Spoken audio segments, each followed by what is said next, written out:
Coming up on this edition of ATV News.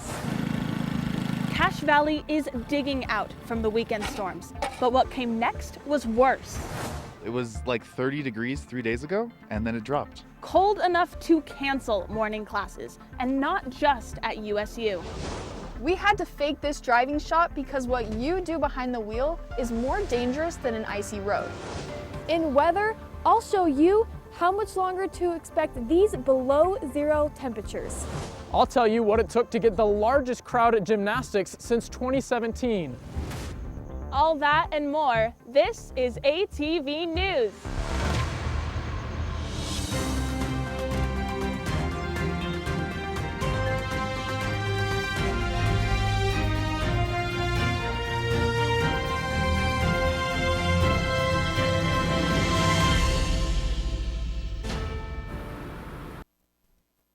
Utah State told students to stay home because it was too cold for class. Welcome to this edition of ATV News. I'm Claire Scott. And I'm Anna Johnson. It was so cold. USU canceled morning classes on Monday and Tuesday. You could have gotten frostbite in as little as 30 minutes due to the extremely low temperatures. Usually busy with activity, USU's campus was nearly empty after the university told students and staff to stay home until 10 a.m. Cache and Logan school districts delayed their starting times by 2 hours due to a wind chill warning. The wind pushed already cold temperatures to as low as 30 degrees below zero in Cache Valley. Some students were grateful for the break. It was very nice. I got to sleep in for a little bit longer, so it was great. While others wished they had the extra class time. I have a test this week, and so it's nice to have a class. The cold temperatures and classes are expected to continue through the end of the week. Logan received about a foot of snow on Sunday, leading several stakes of the Church of Jesus Christ of Latter-day Saints to cancel meetings. Snowplows were working overtime trying to clear the roads. All the snow made driving on the roads dangerous for residents of this neighborhood. The Logan East Stake president canceled the meetings to allow more time for the snowplows to clear the streets. Many other stakes in Logan did the same. As the time went on, and other bishops called and suggested that they're going to have a problem, getting people to their meetings, we decided to cancel all of them. Burns was concerned about the safety of the members and wanted the snow to be cleared as soon as possible so that it wouldn't turn to ice. Even though church was canceled, many people stayed busy Sunday. Folks in this neighborhood were told to look out for and help their fellow neighbors. People were busy clearing snow from sidewalks and driveways. After doing their own, people began to shovel their neighbor's driveway as well. My neighbor helped me out this morning, and he helps me out a lot. Dave Swenson's a great guy, so it's my turn to return the favor. Not only did the snow provide a way for people to serve others, it was also a way for people to bond and have fun. It's been a snowy week here in Cache Valley. Katie Varga joins us live to show us just how much snow we actually got. How's it going, Katie?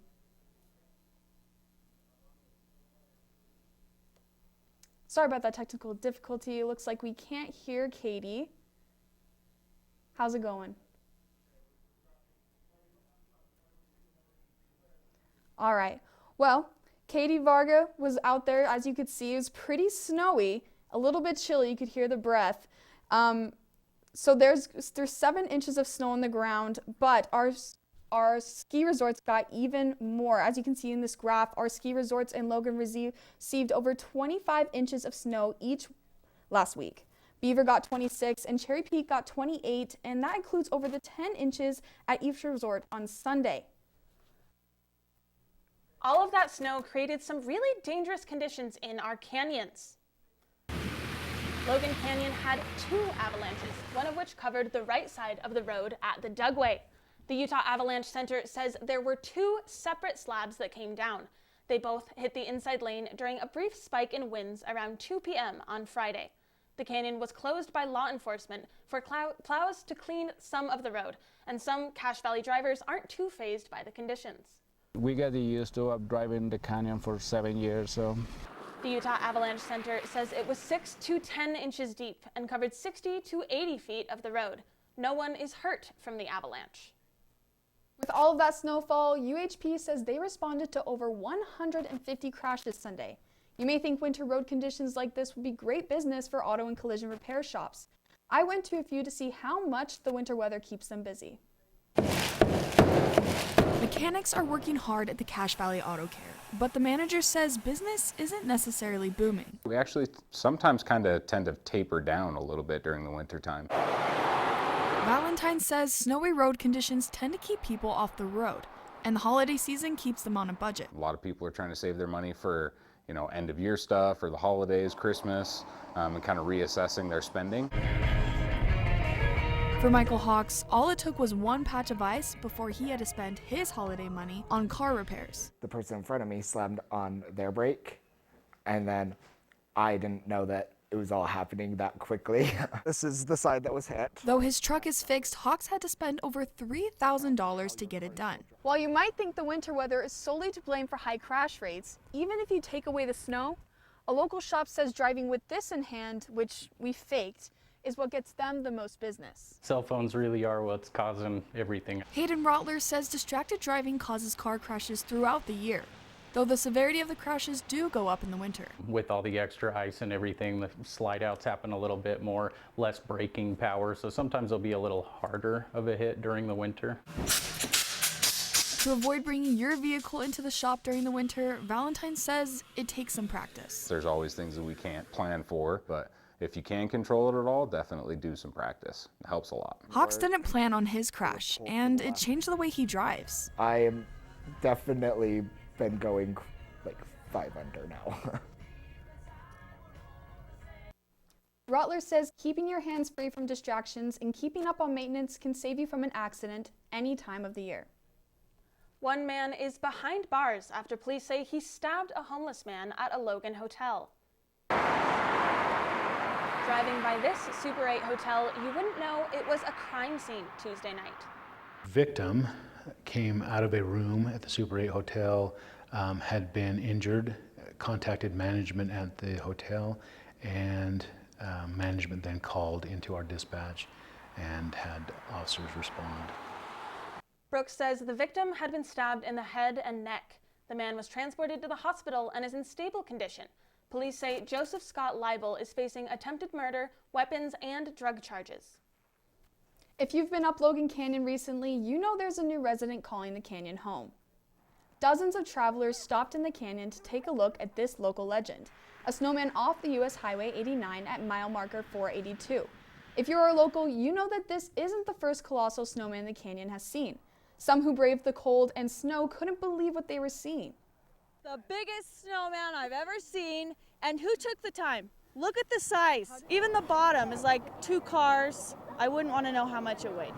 The snowman's Facebook page says he has a circumference of 35 feet and is 22 feet tall. The Sorensen family from Smithfield has been building and posting their snowman creations on Facebook since 2010. We'll share a link to the Logan Canyon Snowman Facebook group on our Facebook page. Cold showers are one thing, but for some, jumping into a frozen lake could be out of the question. The annual Polar Plunge was this weekend, and despite the snow, the brave and crazy drove up to Bear Lake to take a leap into the icy waters. 3, 2, 1. Most of the people showed up for and competed for prizes such as Best Costume or Biggest Splash. People of all ages jumped too, including kids who may have needed some extra encouragement. The weather was even 10 degrees warmer than last year. It was a balmy 23 degrees today. We were worried a little bit last night. There was an avalanche in the canyon, and so we were worried about our turnout, but it ended up being just great. About 300 people signed up and paid the entry fee to take the plunge. The proceeds from the event were donated to the Family Place, an organization that has services centered around building family relationships. And coming up, what can be really devastating socially if our brains are not completely developed. We'll show you why it's against the law to drink under the age of 21 and how it affects your brain. These are delicious. Will you be paying more for cake? We'll show you what vendors are saying about their prices in the bridal market. Coming up in weather, we'll show you where the storms are. The current temperature is 11 degrees.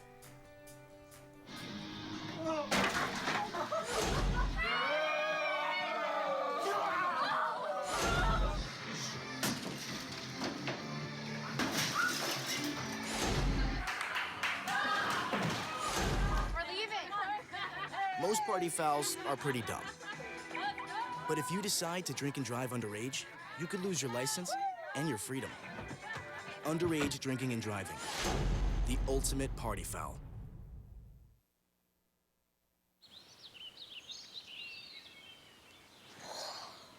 Oh, look, a redhead.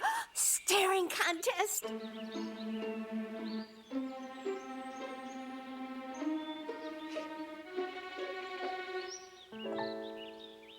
You still got it. I know. Come alive with the forest. The dad was cute. They were looking right at us. Visit discovertheforest.org to find a forest near you.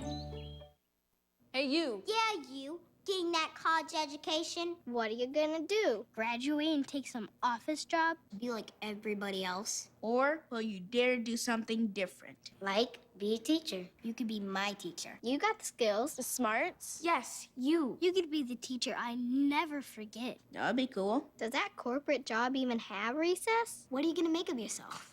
What are you gonna make of me?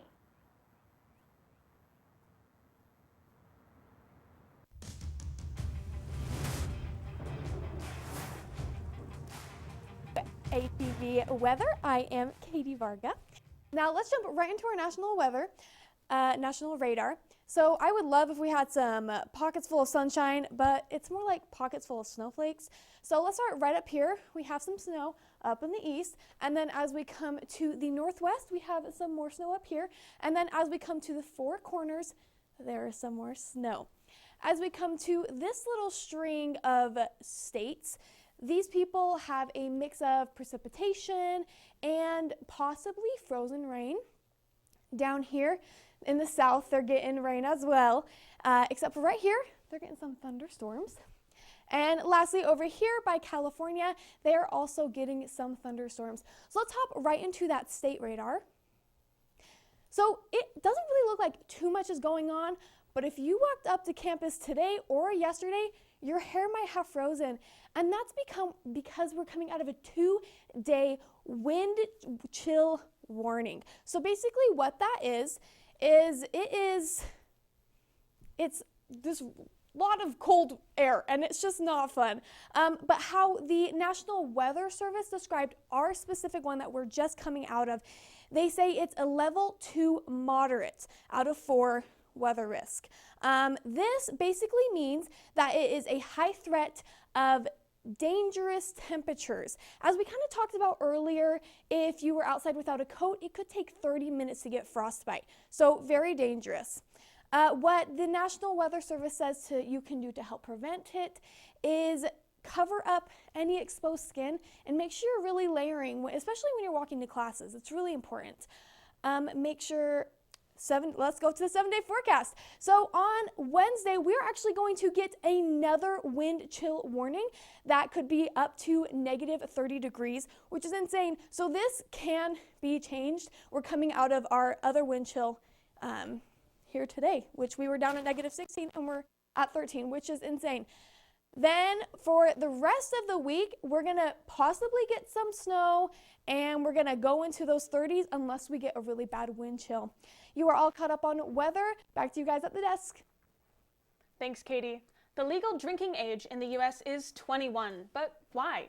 Katie Varga did the research and shows us the reasoning behind it. All these men are either 21 or older. This means all this beer, wine, and vodka is legal in this apartment. Although not all young adults follow that law. The CDC's Youth Risk Behavior Surveillance System says that 30% of high school students drink. There's a lot of underage drinking on the campus of Utah State. Being able to make good decisions, being able to understand all the information that you're presented with, all those things are impacted if the prefrontal cortex is damaged, and it is damaged when there's alcohol involved for adolescents. Congress.gov says that in 1984, the legal drinking age was changed to 21. The states who did not comply did not receive federal aid highway funds. By 1988, all states complied and changed the drinking age to 21. The CDC said once all states complied, they saw a 16% median decrease in motor vehicle crashes, which is one of the main reasons they increased the age in the first place. Giles says the brain isn't fully developed until you turn 25, so underage drinking can damage development and decision-making skills. So it can be really devastating socially if our brains are not completely developed. Katie Varga, ATV News. Giles says he thinks the drinking age should be raised to 25 when our brains fully develop. Let us know what you think by voting on the poll on our Facebook page. What do you want from USU's new president? The Presidential Search Committee wants to know and ask students and faculty to chime in. Maybe a little more transparent, maybe? Students' comments filled up the allotted time for Thursday's town hall. Students told the committee what they thought was important for the new president, including commitment to transparency, diversity, and accountability. Student body president Claire Alder says they're all valuable insights. We've learned so much, and I think every single comment has been so needed, and we're definitely going to be using all of the insight that we've taken today. As the only student on the committee, Alder says she has a responsibility to represent her fellow students. The committee expects to select a new president this summer. President Cockett says she's stepping down in July. High egg prices are driving up the price of things they go in, like wedding cakes. Zahra Nazir checked out a bridal fair and found out the cakes are just the beginning. They're really good. These are delicious. Brides sample cakes, drinks, and bouquets at the same venue. They say having so many bridal vendors together saves time. It's nice that it's all in one place and you don't have to go scrambling around trying to find separate vendors for stuff, so that's really nice. I would suggest that you make an appointment just so that Vendors also offered their advice to brides as they stopped by their booths. One bride says the experience is like no other. Weddings usually only happen once, so it's super fun to kind of get like that once in a lifetime aspect of looking at wedding stuff. It depends on what you want. But prices here are going up. This cake would have costed me $45 last year, but this year the same cake will cost me $55. Now we've seen inflation within food prices and even gas prices, and the vendors here say the bridal market isn't an exception. We've definitely seen an increase of prices just with the increase of cost of labor as well as shipping, which all has a direct impact on the price of a dress. They have to get creative on what's going up. We can say, okay, this is what you want, but let's get a dime price. Zahra Nazir, 18.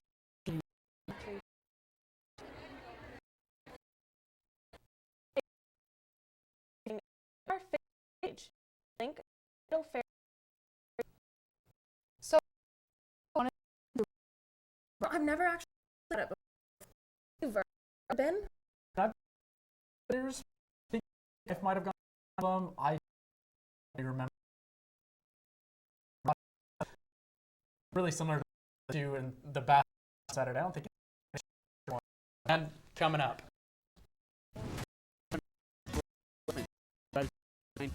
I'll show turn their second conference win of the season.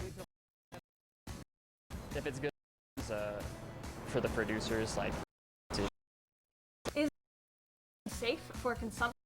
We'll tell you it might help your workout.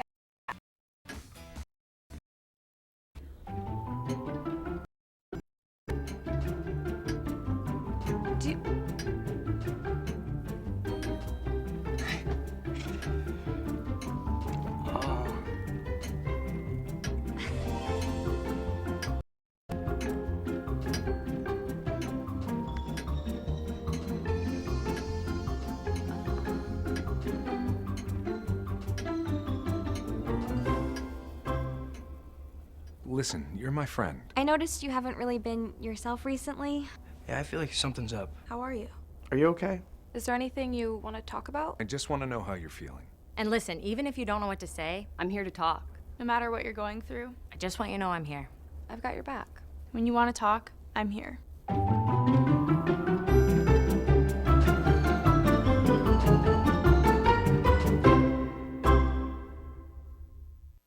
gave me Vicodin after my knee surgery. They kept prescribing it, so I kept taking it. I didn't know it would be this addictive. I didn't know how far I'd go to get more.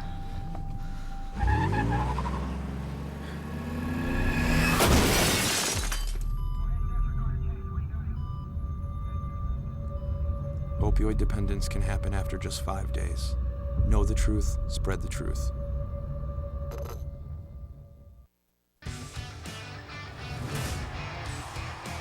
On a screen from Ishaya, Josie goes Aisha Klopfenstein faked this poor defender out so bad, she needed to sit down and take a break.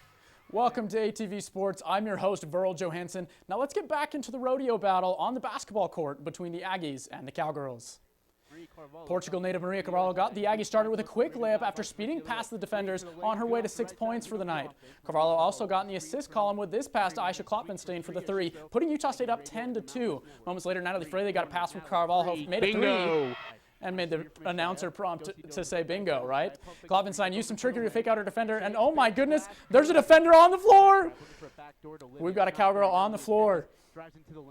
You can see Klopfenstein, the Indiana native, hit another three-pointer right here from Olivia Wickstrom, putting the Aggies up 26-9. Utah State led by as many as 18 points in the second quarter. Wyoming started to pull back in the game after this layup from Allison Fertig before picking off Fraley's pass, leading to a fast break right here. Malema pulled off a scoop on the left-hand side after pump faking the defender. Malema handed it off to Marlene Peterson for the buzzer beater at the three, and it cut the lead to 9 at halftime. The Aggies led 36-29. Fertig scored another easy two after a sweet pass from Pedersen, but the Aggies responded with this amazing step-back three from Tamia Robinson. Take a look at it. Step back, money, putting the score to 39-29. The Cowgirls went on a 10-0 run to tie up the game as Fertig got a little help from the rim on this shot. Take a look. She's going to spin back inside, floats it up, catches the rim, drops in, and then they finally took the lead off of this three from Ola Ustowska at 42-41 in the third quarter. USU's Prima Cellis drained this three-pointer right here, getting the assist from Wickstrom to close it and cut the score to 2. But Malema scored on back-to-back plays for Wyoming. Here she's going to use the screen, get all the way to the rim, wide open. Not great defense from the Aggies before steering Carvalho's pass right here. She's trying to bounce pass it out wide to the wing, and she's going to go all the way to the bucket for the layup. Just too easy for Melema. Giles later stole this ball right here as Melema's trying to go out wide to the wing, and she's going to go coast to coast all by herself. The problem was that even after she made this bucket, the Aggies didn't make another field goal for the last 4 minutes of the game, giving the Cowgirls a comeback win over the Aggies 64-52. Utah State entered Saturday's match against New Mexico looking to end a 3-game losing streak, and it did not start well. New Mexico raced out to a 12-0 lead. Maria Carvalho sprinted around this Fraley pick for the layup, and the Aggies' first points of the afternoon 3 minutes into the first quarter. Senior Latora Duff gained this three-pointer, one of 16 made threes from the Lobos in the game. Freshman Isabella Tanero responded with a three of her own off of a Prima Cellis assist, but the Aggies were already trailing 56-32. Carvalho tried to will the Aggies back into the match, assisting Natalie Fraley on this three. Ooh, that's a good shot. And later, coming around to pick and pulling up for the elbow jumper, just like John Stockton would. Carvalho played nearly every minute of the game and finished with a team-high 13 points, but the damage is already done. The Aggies lost 98-60. Utah State plays at Colorado State on Thursday. Hundreds of free t-shirts and a gymnastics match against BYU brought almost 3,000 fans to the Spectrum for some magic. In the first rotation, the Aggies started on the vault with Angel Stewart leading off. Here she goes. She's going to take off and spring right into it, scoring a 9.725. Here's another look at Stewart's run. You can just see her just picking up speed. The back handspring into it, and a pretty solid landing as well. Fellow sophomore Peyton Gatzloff followed and put up the exact same score as USU totaled 48.625 points, tying their season high on the vault. But the Cougars held a slight edge after scoring 49.15 on the uneven bars. You see a lot of celebration there. This is Hunter here. She scored a 9.875 on the bars, leading the Cougars to get to that high score. Now in the second rotation, the Aggies and Cougars swap places. So Utah State's headed off to the uneven bars as we see the Cougar just finish up on the landing here. Stuck it really well. Lots of excitement from her teammates. So USU started out okay on the uneven bars, but look at that transition from Brianna Brooks. Going from high to low, coming back up from low to high. She scored a 9.875 on the bars. But the Cougars held the lead thanks to this vault, which we're going to see just shortly after we see Brooks' great landing. A lot of excitement, a lot of joy on her face. But this vault from Kylie Aquinto earned the Cougars a 9.85. Look at that landing. Stuck it really well. Not even a hop back at all. After that rotation, the Cougars led by 1/4 point. Sophie Sullivan, one of the remaining beam queens for the Aggies from last year, scored a 9.925 on the bar, and freshman Danny Kirstein scored a 9.875, a career high for her. But the Cougars kept ahead with this floor performance, from Bean Ripley, scoring a 9.825. Ariel Toomey tried to bring the Aggies back into it on the floor in the 4th rotation. A great run, but Elise Rollins from BYU scored a 9.925, really put the Cougars out of reach, and Utah State fell 196.65 to 195.90. Men's basketball were on the road just barely. They lost by 10 to San Diego State on Wednesday, but then they went to Fresno State and won 70-53 behind a season-high 23 points from Dan Aiken. The Aggies host New Mexico tomorrow at 8:30 p.m. in the Spectrum. USU's club hockey team went undefeated this weekend, beating Colorado 5-1, Denver 4-2, and Colorado State 6-0. Women's tennis started their spring season this weekend, defeating Western Michigan 4-3 before losing to Nebraska 4-0. The Aggie track team competed in 2 meets this weekend, with 15 Aggies placing in USU's top 10 fastest times for their respective events. You're all caught up on your Aggie sports. Back to you at the desk, Anna. Thanks, Farrell. The people who make pre-workout say it has everything you need to stay focused. But is it safe? Marcus Lamb hit the weights to find out. Nathan is hitting the gym hard, breaking a sweat. Something I can see progress with. Like school, you can kind of barely see progress. With the gym, you're there, you see progress, and it's nice. To get progress, Nathan used to use pre-workout. Pre-workout is a supplement that contains caffeine and NO3. NO3 is what's actually important in the pre-workout. That increases your blood flow. It's what makes your muscles actually swell up and get larger during the lift. And that's the main ingredient in it besides the caffeine. Pre-workout gets mixed reviews. I used to take pre-workout a lot more, but recently it started making me feel sick. If it's good enough for these, for the producers, obviously it's okay with me. Benjamin is a pre-workout fan. It just gives you a lot of energy, and it also, some of the stimulants in it also just help you focus. So that focus and that energy, it just helps contribute to a great gym session, which feels really good. It's easy to see why pre-workout is exhilarating. One sip from this, you instantly feel the boost. But with the amount of caffeine in the product, is it really worth it in the long run? Of these popular pre-workouts, Bucked Up contains 200 milligrams of caffeine per scoop. Woke AF has 333, and Alpha Lion on the end has 375. 375 milligrams is definitely getting towards the toxicity levels. We consider toxic daily levels around 400 milligrams, meaning that it can start to harm both your mental status, your daily function, your sleep, and in some rare cases, your heart. Benjamin says caffeine helps with working out, but Charlton says self-control is just as important. Marcus Lamb, ATV News. Sage says Bucked Up is the highest selling form of pre-workout at GNC. And even though the warning label says 1 scoop, athletes are still taking more than recommended. To start off Traditions Week here at USU, only a few students went home with big ticket items. The TSC ballroom was full of laughter and excitement as students walked into the room to play high-stakes bingo. I'm expecting some fierce competition and some lit prizes. Students marked up their bingo cards with the hope of winning at least one prize. They varied from a Costco membership to a cordless vacuum. This was the first event of the week. To see what other events are happening, head over to our Facebook page. Thank you for watching this edition of ATV News. You can find this and other editions on our Facebook page. We'll leave you with some shots of the polar plunge. Have a great week, Cache Valley.